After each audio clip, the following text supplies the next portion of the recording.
Bonjour à vous mes chers abonnés, amoureux de l'humour mature de qualité, au revoir. Aujourd'hui je vais vous lire le best de jeuxvideo.com. Et avant que quelqu'un fasse la remarque, je sais, il n'y a aucune stabilité sur cette chaîne. Certains jours on peut parler de thérapie innovante contre le cancer, d'optimisme ou alors aider les gens en dépression. Aujourd'hui on va lire J'ai chié dans un saladier à Auchan. Il y en a pour tous les goûts. Qui ne connaît pas les forums de discussion de jeuxvideo.com? C'est pas une question hein. Si vous connaissez vraiment pas, c'est sûrement que vous partagez des articles de BuzzFeed. C'est sûrement que vous aimez les vidéos Facebook avec des gros culs qui passent et des effets sonores genre. Ce forum, c'est là-bas que les gens comme moi ont passé nos samedis soirs quand nous étions plus jeunes. Avant que Internet ça devienne mainstream, tu vois. Aujourd'hui, c'est complètement différent car je passe pas mes samedis soirs là-bas. Hein. Je fais des trucs.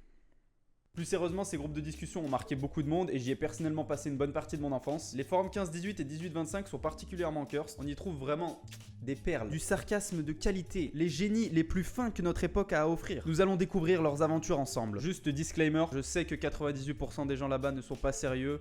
Ne me crucifiez pas s'il vous plaît. Je veux juste pas me les mettre à dos en fait parce que vraiment ils dégagent une sorte d'aura ancestrale en fait. Tu sais qu'ils peuvent commander une frappe aérienne de dislike depuis la Maison Blanche directement sur ta chaîne YouTube comme ça. Surtout que je pense pas qu'ils aiment les connards de youtubeurs.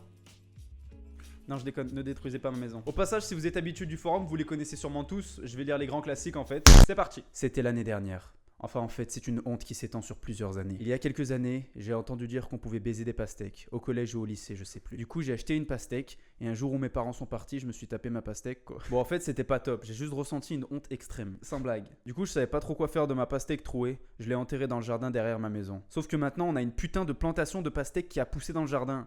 Et toute ma famille en mange. À chaque fois qu'on m'en propose, je dis juste non, je fais genre que j'aime pas ça. Ma famille mange mes enfants, putain. Brillant. Je vous explique, je veux manger un être humain. Tout simplement planter mes dents dans la chair de quelqu'un et mordre extrêmement fort pour arracher des bouts de viande que je mâcherai avant qu'elles ne finissent dans mon estomac. Ok? Est-ce que c'est trop demandé? Savourer aussi le sang frais qui giclerait après comme un bon millésime. Steak et vin rouge se marient très bien d'ailleurs. Inutile de vous dire que seule la viande vivante m'intéresse. Je veux quand même pas être une charogne. Normal. Celui-là, je crois que c'est le plus connu. Je crois que les filles m'aiment bien parce que je suis un peu mystérieux, comme Light Yagami. Je suis toujours tout seul au récré. Je m'assois sur un banc avec ma capuche et la tête baissée. Et quand quelqu'un passe à côté de moi, je chuchote des trucs du genre aucun marine ou Suzuki. Ça ne veut rien dire, mais ça fait mystique, les gens sont intrigués. À 10 ans, j'ai sodomisé mon chat. Quand j'avais 10 ans, je commençais tout juste à bander. À cette époque, je rêvais de cette sensation, de mettre mon pénis dans quelque chose de vivant. Mon chat se baladait avec la queue en l'air dans la maison. J'étais devant Power Rangers, je crois. Voyant le petit cul de la Ranger Rose se trémousser devant moi, j'ai eu une pulsion de primate. Et j'ai décidé de le seul être vivant se trouvant à mes côtés.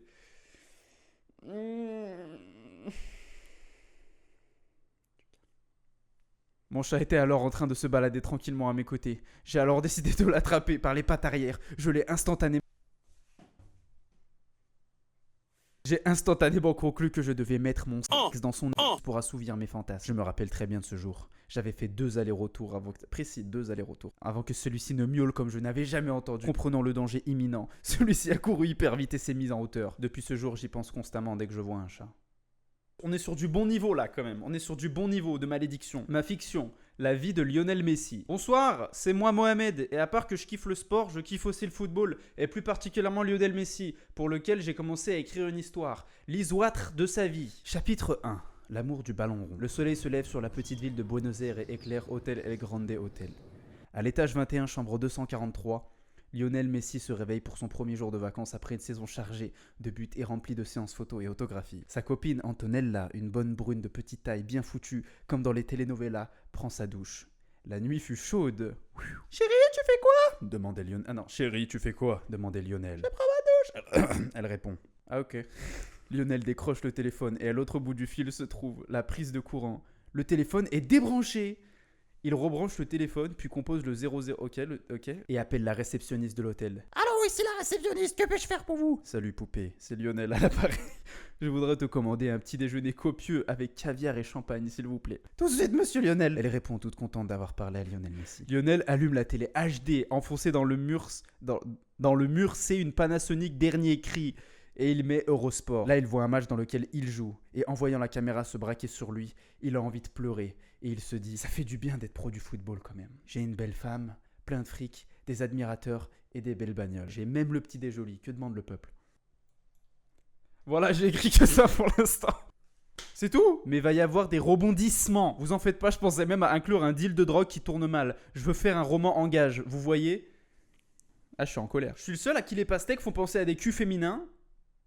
Pourquoi encore les pastèques? Souvent, je m'amuse à leur faire un pour ensuite les enculer et les utiliser. Et en plus, je parle à la pastèque, je lui dis t'aimes ça, hein, salope? Et des trucs comme ça, quoi. Ça m'excite à fond. Pourquoi vous voulez baiser des fruits? J'ai chié dans un saladier à Auchan. Je faisais mes courses tranquillement pour faire le dîner de ce soir, vu que je recevais des amis. Je remplissais tranquillement mon caddie quand soudain, j'ai senti comme une déflagration lointaine et sourde au plus profond de mes entrailles, ce qui ne manqua pas de faire vibrer tout mon corps. Je sentais que le barrage allait céder. À un moment, une brèche pouvait se créer. J'avais beau faire des mouvements respiratoires avec mon anus pour faire remonter le flot de merde, ça n'avait aucun effet. J'étais en sueur, j'avais de la fièvre, mal au ventre, j'étais trop mal. Je voulais aller à la caisse toute pleine sauf une. Je me suis soudainement accéléré. Ce soudain mouvement de translation rectiligne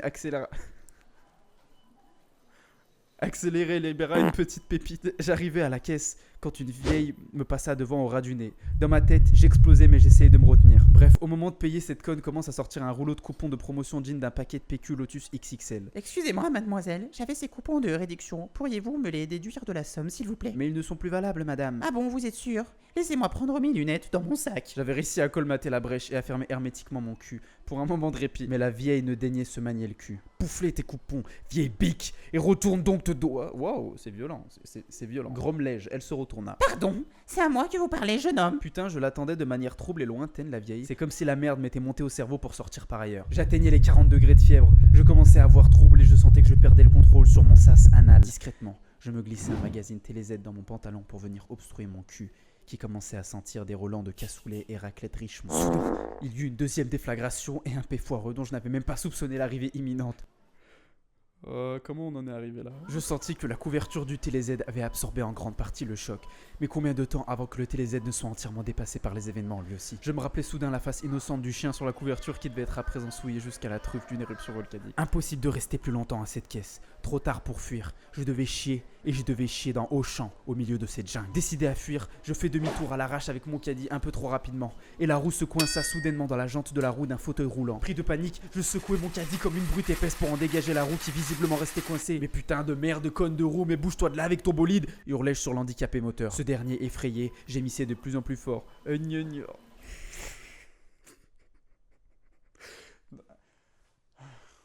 J'ai pas envie de lire cette phrase. Putain, mais ta gueule et aide-moi du coup, sinon on court tous à la catastrophe. Oh mon dieu, je peux pas. Je secouais mon caddie comme jamais. Le fauteuil roulant menaçait de se renverser. Les gens visiblement choqués s'attroupaient autour de nous. Une femme arriva subitement. Non mais ça va pas! Cassez-vous, j'appelle la sécurité, vous effrayez ce petit! Pas le choix. Je lâchai mon caddie qui restait toujours coincé dans le fauteuil roulant de l'autre... dans le fauteuil roulant de l'autre débile et je me barrai en courant. Soudain, je vis un magnifique saladier. Pas le choix, Herculos. T'as déjà fait du gâteau au chocolat, c'est à peu près la même chose. Plus ou moins. J'attrape le saladier à la vitesse du son et je cours dans le rayon vêtements me cacher derrière les lignes de pantalon. Serein, je défie mon pantalon, complètement empêtré dans la merde. Je me mis accroupi, tenant le saladier en réceptacle pour ma pêche. Soudain, j'entendis une voix douce et fine. 2 filles apparurent. Magnifiques, l'une brune et l'autre châtain. La châtain, Lisa de ma promo, la fille de mes rêves. Ouais, bien sûr. Un peu fort. Non, je suis mature, je vous assure, je suis mature. Je fais des études supérieures, ok, je suis quelqu'un de très mature. Un paix foireux m'arrachait soudainement de mes pensées. Hélas, comme dans Metal Gear Solid 2, avec les points d'exclamation, les filles furent alertées. C'était quoi ces bruits? Je sais pas, ça venait des pantalons. Impossible de me retenir plus longtemps. Je devais les faire fuir, sinon j'étais foutu pour la rentrée prochaine. Un deuxième paix, plus long, plus aigu, plus sifflant et plus strident s'éleva. Le problème, c'est qu'il aurait pu rester discret si le saladier n'avait pas agi comme caisse de résonance. Les filles avaient spoté de ma planque. Pas le choix, Herculos. Désolé, Lisa. Je me saisis de mon pantalon et le jetai au visage de ma tendre aimée. Je ne l'avais pas manqué. Le visage souillé, elle ne comprit pas tout de suite. Puis elle hurla. Elle hurla tellement fort que j'en ai profité pour me vider du gaz accumulé dans le rectum. Elles sont parties.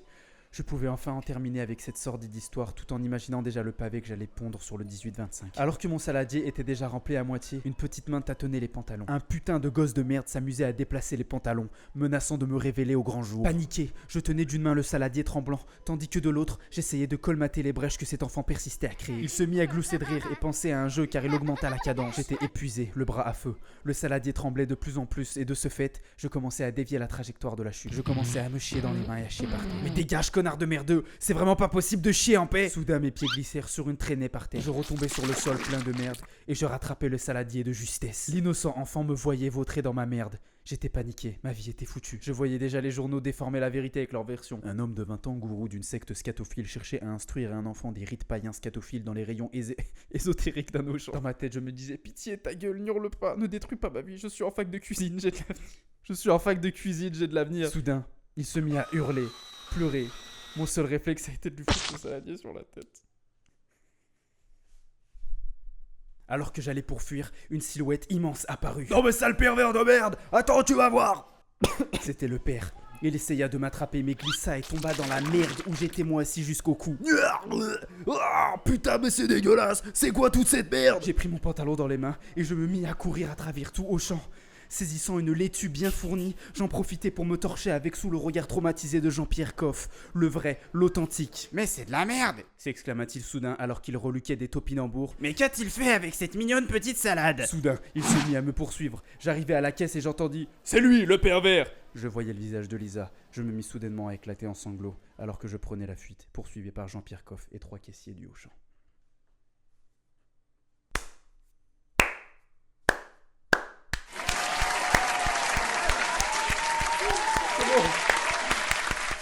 Je suis tout retourné, vraiment, c'était splendide. Bien sûr, ce genre de topics ne définissent pas le forum 15-18 et 18-25, c'est de la fiction. Hein. Et surtout, ça fait partie du côté sombre du forum, un peu comme il y a un côté sombre à YouTube. Certaines chaînes YouTube ne devraient pas exister. Cette chaîne-là, par exemple, vous voyez, on en a marre de ça. Qualité de contenu moyenne. Merci d'avoir regardé. Si jamais, comme moi, vous avez un humour raffiné et que vous avez rigolé, N'oubliez pas d'appuyer sur le bouton. à la prochaine et d'ici là, soyez sages. Bitch. I'm Tyrone, and if y'all motherfuckers don't go subscribe to my homie Riot OFG YouTube channel, I'm coming to fuck y'all wives, long dick style, bitch. Je ne peux pas faire de vidéo car il y a des gens qui se déplacent dans le couloir. C'est très désagréable.